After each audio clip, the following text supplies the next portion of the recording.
धन धन सतगुरु तेरा ही आसरा। डेरा सच्चा सौदा के खिलाफ साजिशों का दौर नया नहीं है। ये पहली पातशाही पूज्य बेपरवाह साईं शाह मस्ताना जी महाराज के वक्त से ही चला आ रहा है।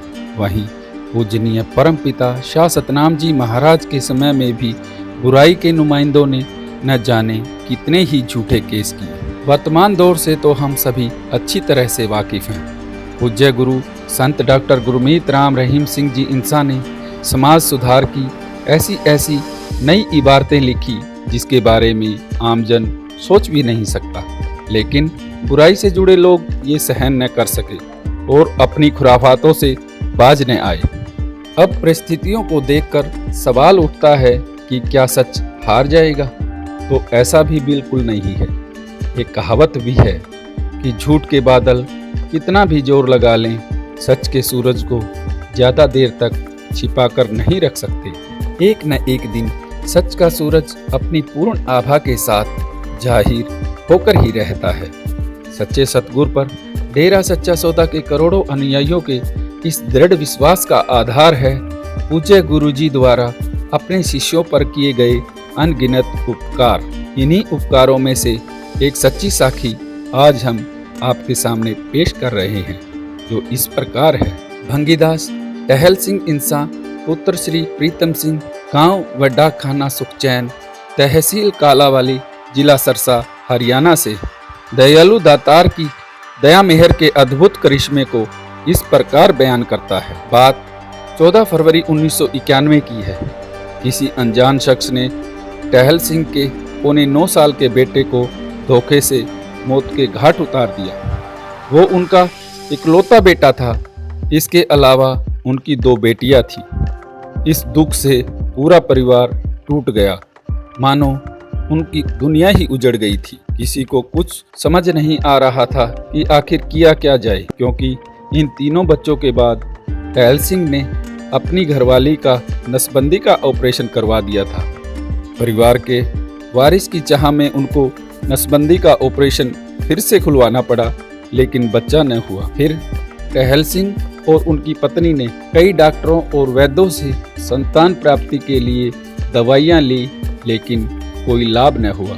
बेटे की चाहत लिए ये दंपत्ति कई स्थानों पर ओझाओं के पास भी गए, उनको खूब धन लुटाया। एक ओझा ने टहल सिंह और उनकी पत्नी को बातों में ऐसा उलझाया कि उसके पास 1 साल तक जाते रहे और हजारों रुपए लुटा दिए, परंतु निराशा के अलावा उनको यहाँ से कुछ नहीं मिला। टहल सिंह बताते हैं कि लगभग 5 साल तक वो परिवार की माता बहनों के कहने पर पाखंडियों से अपनी जेबें खाली करवाते रहे। आखिर सब ओर से थक हार कर निराश होकर घर पर बैठ गए और मान बैठे कि अगर हमारे कर्मों में बेटे का सुख होता तो पहले वाला ही हमें छोड़कर क्यों चला जाता। उस वक्त इस परिवार में अकेले टहल सिंह ही नाम लेवा जीव था।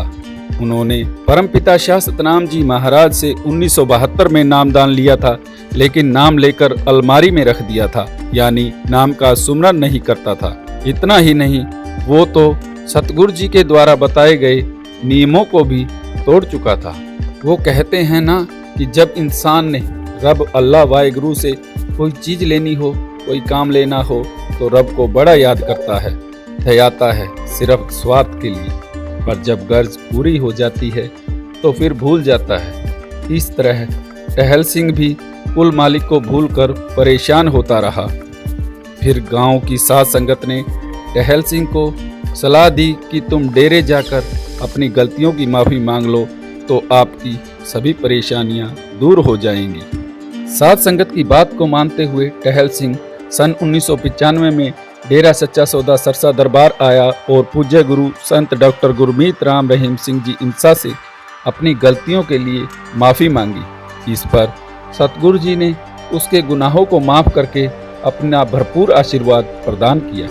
उस दिन के बाद से टहल सिंह निरंतर सतगुरु जी का गुणगान करने लगा और सरसा दरबार आता रहा। उसके बाद उसकी पत्नी ने फरवरी 1996 में पूज्य गुरु जी से नाम की अनमोल दात प्राप्त कर भजन बंदगी में जुट गई। पति पत्नी पर सतगुरु जी की ऐसी रहमत बरसी कि राम नाम के जाप में खूब अच्छा वक्त बिताते। फिर एक दिन गांव के समझदार प्रेमियों ने टहल सिंह को सलाह दी कि आप पूज्य हजूर पिता संत डॉक्टर गुरमीत राम रहीम सिंह जी इंसान से बेटे के लिए अर्ज करो। मालिक के घर कोई कमी नहीं, दयालु दातार जी आप पर जरूर रहमत करेंगे। इसके बाद दोनों पति पत्नी जून 1996 में सरसा दरबार में पहुंचे और दया के पुंज सच्चे दाता रहबर पूज्य हजूर पिताजी के चरणों में बेटे के लिए अर्ज की। इस पर पूज्य गुरुजी ने फरमाया, भाई 84 नंबर कमरे से दवाई ले लो और सुमरण करो। तब टहल सिंह अपनी पत्नी को लेकर बहनों वाली साइड 84 नंबर कमरे में पहुंचे और दवाई ली। वहां मौजूद सेवादार बहनों ने जब टहल सिंह की पत्नी का चेकअप किया तो बताया कि ये 100% गर्भवती है, बल्कि इसे तो 1 महीने से भी कई दिन ऊपर हो चुके हैं। सेवादार बहनों के मुंह से निकले इन शब्दों को सुनकर टहल सिंह और उनकी पत्नी की खुशी का ठिकाना न रहा।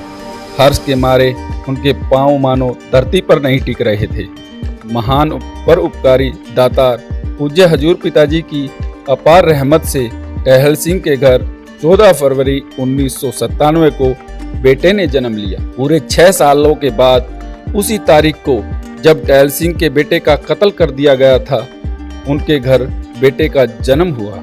टहल सिंह कहते हैं कि दया के पुंज सतगुरु जी ने मेरा मरा हुआ बेटा वापस लाकर हमारी झोली में डाल दिया। जब टहल सिंह को पता चला कि पूज्य गुरु संत डॉक्टर गुरमीत राम रहीम सिंह जी इंसान ने साध संगत की अर्ज को सुनने के लिए सुबह की रूहानी मजलिस में डेरा सच्चा सौदा दरबार में रूबरू प्रोग्राम चला दिया है, तो वह अपने लड़के को साथ लेकर 25 दिसंबर 2008 को सुबह की रूहानी मजलिस में पहुंचा। तब टहल सिंह ने पूज्य गुरु जी के चरणों में विनती की, प्यारे पिताजी आपकी मेहर से 14 फरवरी 1991 को मरा हुआ हमारा लड़का 14 फरवरी 1997 को आप जी ने वापस भेज दिया है।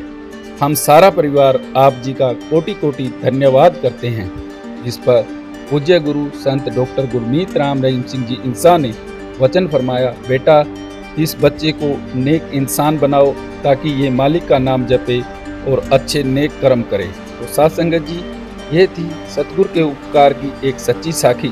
ऐसी ही एक और साखी के साथ फिर मिलेंगे, तब तक दीजिए इजाजत। धन धन सतगुरु तेरा ही आसरा।